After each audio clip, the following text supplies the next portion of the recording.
If you're here, you probably belong to a group of people who spent their lives trying not to be a bother. Not because you did something terrible or dark. Not at all. At most, maybe you've done small, even innocent things, like lying about where you were, or hiding that you liked someone, things anyone might do. But for you, there's an extra weight in every decision. Maybe it's because, deep down, you always felt that being good, being the child who never caused trouble, was a way of showing gratitude and love. This has shaped every aspect of your life, from valuing every penny, knowing how hard your parents worked, to taking on responsibilities that could often be shared. After all, they already have so much to worry about, right? Over time, you've carried the idea that your role is to not be a burden. And without realizing it, that has come at a cost. How many times have you felt inadequate, as if you didn't deserve the good things you achieved? Today, let's talk about how this role has shaped your life and what it really means. You've always been seen as the child who doesn't cause problems, the one everyone speaks about with pride, without worries, knowing you always do what's right. Yet, as the years go by, being that person who never causes trouble has become a silent responsibility, a weight you carry almost invisibly. It starts with small things. You avoid asking for help to keep from being a bother, take on extra responsibilities so you don't burden anyone, and rarely share your concerns to avoid troubling others. Gradually, this stance begins to define who you are. In the process, you internalize the idea that you need to be constantly reliable, self-sufficient, and discreet. After all, this is the way you've found to show respect and gratitude to those around you. But there's a cost to this. At some point, being the child who never caused trouble might lead you to question your own worth, as if it were tied to this impeccable behavior. And perhaps without realizing it, you've started to associate the right to good things with the fact that you never cause trouble, that you never make mistakes. Now the question is it possible to continue in this role without giving up your own voice? This leads us to the next point, learning to say no without feeling guilty. For someone who has always tried to be as considerate as possible, saying no may seem unthinkable. After all, you were taught to help, to be flexible, and to always be available for others. But at some point, this approach starts to come at a high cost. Being unable to say no turns you into someone who is constantly overwhelmed, taking on too many commitments just to avoid disappointing or bothering others. Saying no isn't easy, especially when the fear of seeming selfish is always there. Often, the child who never caused trouble worries that turning down a request might come off as ungrateful or inconsiderate. But the truth is, setting boundaries isn't selfish. It's simply respecting your own space and your own needs. To begin, try to see no as an act of self-care. It's a way to conserve your energy and prevent external demands from draining your well-being.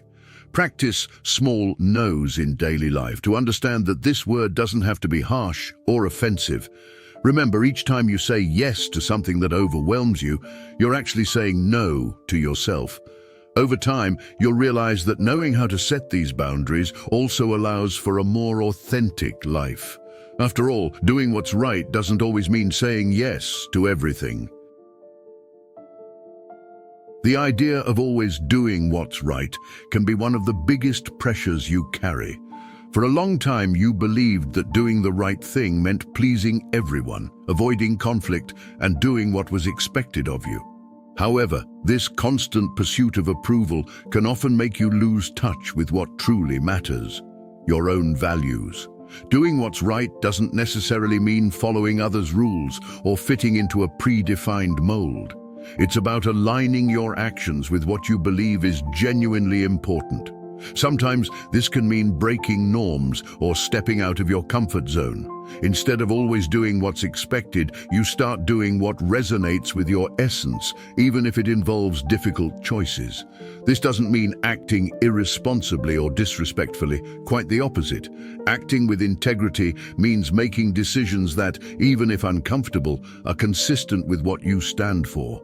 And doing what's right is often about prioritizing your emotional balance and well-being. If there's something you've learned throughout life, it's that making mistakes can be seen as a failure, a sign of weakness.